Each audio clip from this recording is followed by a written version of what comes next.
ఆర్టీసీలో తక్షణమే 3000 పోస్టులు భర్తీ చేయాలని ఎస్డబ్ల్యూఎఫ్ రాష్ట్ర ఉపాధ్యక్షుడు రామచందర్ అన్నారు. జయశంకర్ భూపాలపల్లి జిల్లా కేంద్రంలోని ఆర్టీసీ డిపో ఆవరణంలో తెలంగాణ రాష్ట్ర స్టాఫ్ అండ్ వర్కర్స్ ఫెడరేషన్ 49వ ఆవిర్భావ వేడుకల సందర్భంగా డిపో అధ్యక్షుడు సెగ్గం సమ్మయ్య ఆధ్వర్యంలో ఘనంగా నిర్వహించారు. ఈ కార్యక్రమానికి ఎస్డబ్ల్యూఎఫ్ రాష్ట్ర ఉపాధ్యక్షుడు రామచందర్ ముఖ్య అతిథిగా హాజరై ఎస్డబ్ల్యూఎఫ్ జెండాను ఆవిష్కరించారు. అనంతరం వారు మాట్లాడుతూ కాంగ్రెస్ ప్రభుత్వం ప్రవేశపెట్టిన మహాలక్ష్మి పథకం ద్వారా ప్రయాణికులు ఒక్కో బస్సులో 100 నుండి 120 మంది ప్రయాణిస్తూ ఉన్నారని తెలిపారు. ఈరోజు staff and worker federation CI2 అనుబంధ సంఘమైన స్టాఫ్ అండ్ వర్కర్ ఫెడరేషన్ 46వ ఆవిర్భావ దినోత్సవ సందర్భంగా భూపాలపల్లి డిపోలో జెండావిష్కరణ కార్యక్రమం చేయడం జరిగింది. ఏదైతే స్టాఫ్ అండ్ వర్కర్ ఫెడరేషన్ 1979లో ఆవిర్భవించింది. ఆ రోజు AITC సంఘం ఒక్కటే సింగిల్గా ఉండేది.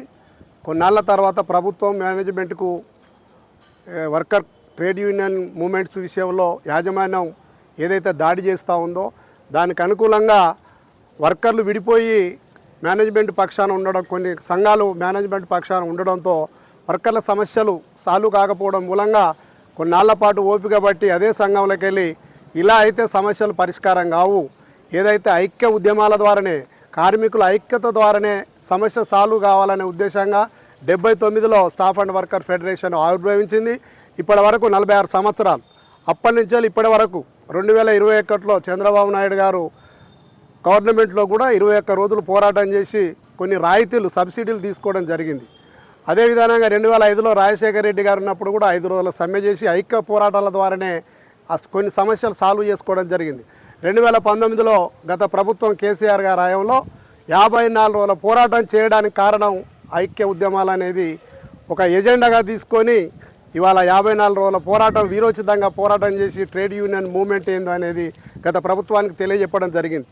ఏదైతే ఆర్టీసీలో కానీ ఏ రంగంలోనైనా కూడా కార్మిక వర్గం ఒక సంఘటితమై పనిచేస్తేనే తప్ప సమస్యలు సాల్వ్ అవుతాయి అనే కాన్సెప్ట్తోని ఐక్య ఉద్యమాల గురించి స్టాఫ్ అండ్ వర్కర్ ఫెడరేషన్ పుట్టింది. ఆ పుట్టిన కానించేలే ఆర్టీసీలో సమ్మెలు కానీ ఏ విషయాలైనా కూడా సమస్యలు సాల్వ్ అవ్వడం జరిగింది అనేది మేము చెప్పుకోవడం జరుగుతూ ఉంది. ట్రేడ్ యూనియన్స్ కూడా మిగతా సంఘాలు కూడా ఎవరి ఎజెండాలు ఏమున్నా కూడా సమస్య కార్మికులది కాబట్టి ఎజెండా సమస్య లేదు కాబట్టి అందరూ ఐక్యతగా పోరాటం చేస్తేనే విజయం సాధిస్తామనే ఒక స్లోగన్తో స్టాఫ్ అండ్ వర్కర్ ఫెడరేషన్ ఆవిర్భవించింది. ఇవాళ రాష్ట్ర వ్యాప్తంగా 96 డిపోల ముందు జెండావిష్కరణ కార్యక్రమం జరుగుతూ ఉంది. సమస్యలు ఉన్నాయి. ఇవాళ మహాలక్ష్మి స్కీమ్ వచ్చింది. ఇవాళ ప్రభుత్వాన్ని మేము ఒకటే డిమాండ్ చేస్తూ ఉన్నాం. మహాలక్ష్మి ఇవాళ విపరీతంగా 100-120 మంది జనం ఎక్కుతూ ఉన్నారు. ఇమ్మీడియట్లీ 3,000 బస్సులు కావాలి. రిక్రూట్మెంట్ లేదు. ఇవాళ రిక్రూట్మెంట్ లేక పని భారం పెరుగుతూ ఉంది. 12-13 గంటలు వర్కర్లు పనిచేస్తూ ఉన్నారు. కాబట్టి ఏంటంటే ఇమ్మీడియట్లీ ప్రభుత్వం చొరవ తీసుకొని 3,000 పోస్టులు ఇస్తూ ఉన్నారు, జాప్యం చేస్తూ ఉన్నారు. పత్రికలకే ప్రకటన కానీ ఆచరణ లేదు. కాబట్టి తక్షణమే ఒక 3,000 పోస్టులు రిక్రూట్మెంట్ చేయాలని డిమాండ్ చేస్తూ ఉన్నాం. CCS, SBT, SRS మేమైతే మాకు పొదుపు సంఘాలకు ఉన్న డబ్బులు యాజమాన్యం వాడుకున్నది.